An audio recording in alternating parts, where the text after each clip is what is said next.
اللهم صل وسلم وبارك على سيدنا محمد وعلى اله وصحبه اجمعين. حبايب قلبي عاملين ايه؟ يا رب يكونوا بخير يا رب.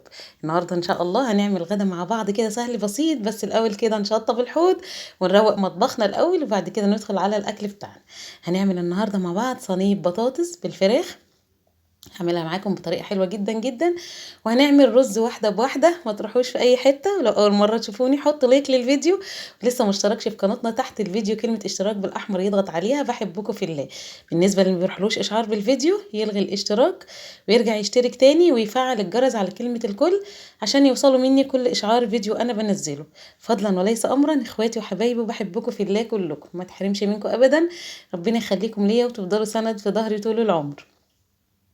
زي ما انتم شايفين كده شطبت كده المواعين والكوبايات اللي كانت في الحوض، وبعد كده بقى بروح غسله الحوض والحنفيه، بغسل كده نص السيراميك ونضفه، وبعد كده خلاص شطبنا حاجتنا. تعالوا بقى كده معانا اوراك هنعمل بيها صينيه الفراخ. ينفع تعمليها بفرخه كامله، مثلا تقطعيها 8 حتت او 6 حتت او 4 حتت زي ما انت محبه. خلاص.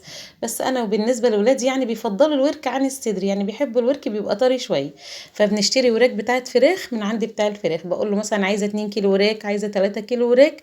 فزي ما انت محبه بقى، او مثلا بتجيبي بعدد افراد الاسره، يعني كل واحد بيبقى ليه ورك. بس انا لما بنضف الوراك بقطع الورك نصين لو انا بحطها في صينيه مع البطاطس. خلاص. كده نزلت اللي وراك كده في الحوض بعد ما شطبنا الحوض ونضفناه. شايفين اللي انتوا بتقول عليها كبده؟ دي مش كبده خالص، دي اللي هي بتبقى بتزفر معاكي الفرخيه. دي انا بشيلها وبستغنى عنها خالص. وبمسك بقى اي جلده اي دهن اي حاجه زايده في الورك بقطعها، مش بحب الدهون فيه كتير. ليه؟ لان كل الدهون دي بتنزل في صينيه البطاطس وانا عايزه الاكل بتاعي يكون صحي وخفيف. خلاص. نضفي بقى الورك كده، وتحت الجلد كده بيبقى ممزلق بايديكي كده، هتنزلي كل المزلقه دي وتغسليه غسله حلوه قوي قوي وتنضفيه. زي ما انتم شايفين بعد ما نضفت الورك بروح ماسكاه قطعاه نصين. بخلي الدبوس، بفصل الدبوس يبقى لوحده والنص التاني ده كده لوحده. وبرده بعد ما بفصله بغسله بايدي كده تحت الميه ونضفه واغسله غسله حلوه قوي قوي. عايزه الفراخ بتاعتي دي تبقى قشطه كده وفله وبيضه وزي الفل. خلاص. زي ما قلت لكم بشيل اللي هي عامله زي الكبده دي، بستغنى عنها خالص برميها، واي جلد زايد اي دهون اي جلد مرهرت كده كل ده بقطعه وبرميه. بخلي الورك كده يبقى نظيف وحلو، بجرده كده بالسكينه لو ريشه رفيعه. شعريه كده بتبقى عامله زي شعريه الراس رفيعه، فكل ده السكينه بتروح جردها وبيطلع معاكي بكل سهوله. بعد ما غسلتهم شطفتهم نضفتهم معايا 4 ليمونات، وحطيت ملح. وهدعك الليمون بالملح كده بالفراخ، وبعد كده اروح مسيبه عليهم الميه وانقعهم في ميه واسيبهم. خلاص كده. خلاص دعكتهم دعكه حلوه قوي، مفهومش اي ريحه زفاره خالص. بعد كده بقى بروح فاتحه الميه عليهم واحطهم في الطبق يتنقعوا نقعه كويسه كده قبل ما نجهز حاجه البطاطس. غسلت ايدي بقى كده بالصابونه ونضفتها، والحوض بتاعنا نضيف برده. معانا بقى الصينيه على النار كده، حطينا معلقه سمنه وحبه زيت. عايزه تحطي زيت بس براحتك، عايزه تحطي سمنه بس براحتك. خلاص. كده خلاص. انا حبه بصل كده. قولي لي انت مقطعه بصل كتير ليه كده يا ناديه؟ انا عايزه البصل الكتير ده. هقول لكم انا هعمل فيه ايه. عايزه هقسمه نصين. خلاص. كده مقطعه البصل كده شرايح او جوليان. هقلب بقى كده كويس البصل لغايه ما يدبل معايا. هحط فص ثوم. انا يعني دقاه كده في الهون فريش، بس قبل ما نحط الثوم معايا قرن فلفل احمر قرن فلفل اخضر رومي. عايز تحطي واحد سبايسي براحتك. انا كده قطعته، لو في فلفل الوان يبقى حلو قوي، ده فلفل رومي بس اللي هو العادي الاحمر البلدي بتاعنا ده، واحد اخضر. حطيت الفلفل وقلبته بالبصل تقليبتين 3 كده. وبعد كده نزلت بمعلقه ثوم مفرومه كده لسه دقاها في الهون فريش يعني. مش قادره اقول لك الريحه بقى بتبقى ايه، جايبه اخر الشارع، هتلم عليكي الجيران. قلبت بقى كده البصل بالفلفل بالثوم حلو. بعد كده هنزل بايه، قسمت نص البصل الاول. بصوا زي ما قلت لكم انا هقول لكم هعمل بيه ايه. حطيت نصه في قاع الصينيه واخدت نصه في طبق كده ركنت على جنب. نزلت بقى بالبطاطس مقطعاه شرايح، هقلب البصله بالبطاطس كده بالفلفل. وتعالوا بقى نعمل ايه تاني، هنبهرها رشه فلفل اسمر، رشة توابل فراخ، لو مش متوفر عندك حطي بهار مشكل اللي هي 7 بهارات، بابريكا، رشة كزبرة ناشفة، معلقة كمون صغيرة. الكمون بيدي البطاطس ريحة حلوة قوي. وبعد كده هحط ملح. اقلب بقى البطاطس بالبصل بالتوابل كل الكلام الجميل اللي انا حطيته ده مع بعضه. عايزاه يندمج كويس مع بعض. بص بقى لون البطاطس بالبصل تحفة بجد. ايه رأيكم؟ عايزاكم كده تجربوها بطريقتي واكتبوا لي في الكومنتات وقولوا لي ايه رأيكم. خلاص كده البصل قلبناه بالبطاطس ودبل بقى زي الفل. هبدأ بقى كده ايه، الفراخ طبعا شطفتها وصفيتها من المية والليمون والملح. هبدأ بقى ارص الفراخ كده على وش البطاطس. رصيها بقى بالطريقة اللي تريحك. خلاص. معايا بقى بعد ما رصيتها كده معايا كوبايتين من عصير الطماطم. هنزل بقى بيهم عليهم كده، بس هحط كمان كوباية، وهحط نص كوباية من المية، بس حطيت رشة سكر ونص كوباية من المية. بس هغطي عليها بقى واسيبها تغلي غلوتين 3 كده.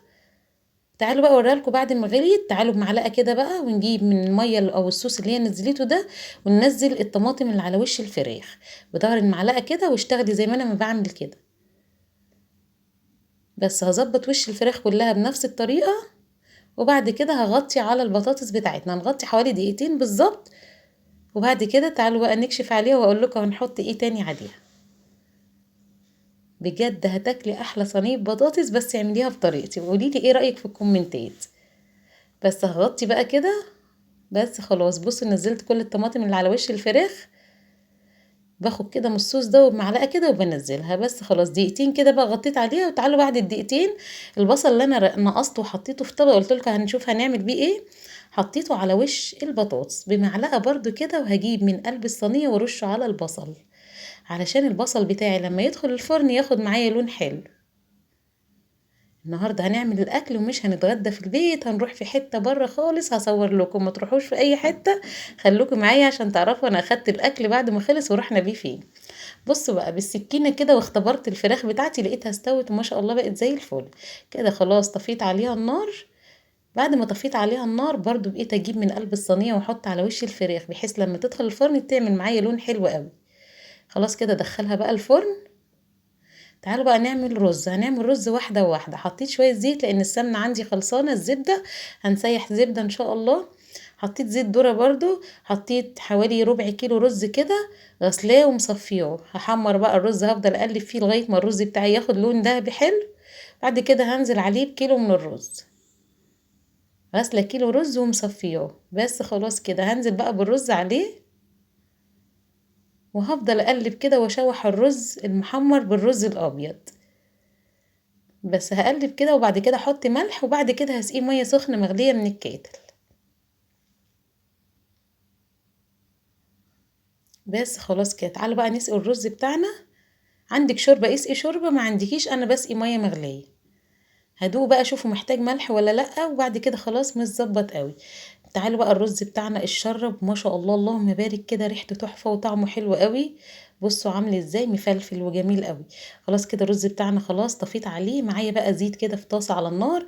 ده بدنجان انا مقطعاه شرايح ومغلفاه كده بدقيق، ورش عليه رشه ملح. ليه اللي انا بعمله ده؟ علشان ما يشربش معاكي زيت، تاكلي احلى بدنجان. اعمليه كده بالدقيق وسيبيه شويه ورش عليه رشه ملح واركنيه شويه، وبعد كده اقليه.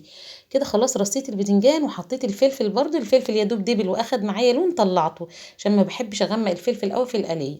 خلاص البتنجان اخد لون ذهبي، قلبت على الوجه التاني وبعد كده خلاص هطلعه. ده كان ايه البتنجان بتاعنا بعد ما قليناه. تعالوا بقى كده نشوف صينيه البطاطس والبتنجان قليناه. تعالوا نحط له الدقه بتاعتنا عباره عن فلفل احمر وتوم وملح ورشه كمون، بعصر عليهم عصره ليمونه وحبه خل صغيرين خالص. كده خلاص بقى طبق البتنجان بتاعنا جاهز. وادي الرز بتاعنا كمان اللهم بارك كده. يعني الغدا كان حلو سهل بسيط النهارده. وادي صينيه البطاطس بجد الاضاءه ظلمها تحفه تحفه ملهاش حل، ريحه وطعم وجمال مفيش بعد كده. وادي الرز. خلاص تعالوا بقى نشوف هناخد الغدا ونروح فين. ما تروحوش في اي حته، وحطوا لي لايك يلا للفيديو. كده خدت ليمون من اللي انا مخللاه حطيته في كيس علشان اعرف اشيل بس الاكل، وجهزت الاطباق وجهزت المعالق. وتعالوا بقى نعبي الاكل بتاعنا في اكياس، وتعالوا بقى اصور لكم واقول لكم احنا رايحين نتغدى فين. طبعا الحله سخنه جدا على الكيس، فحطيت حته قماشه من تحت علشان الكيس ما يتلسعش ويسيح. كده عبيت حله الرز بالمعالق بالاطباق، وادي البطاطس وحطيت عليها البدنجان وهحطهم في كيس تاني. بصوا بقى خدت الاكل ورحت عند حمايه في الشغل بتاعهم وقعدنا كلنا معاهم. خلاص ده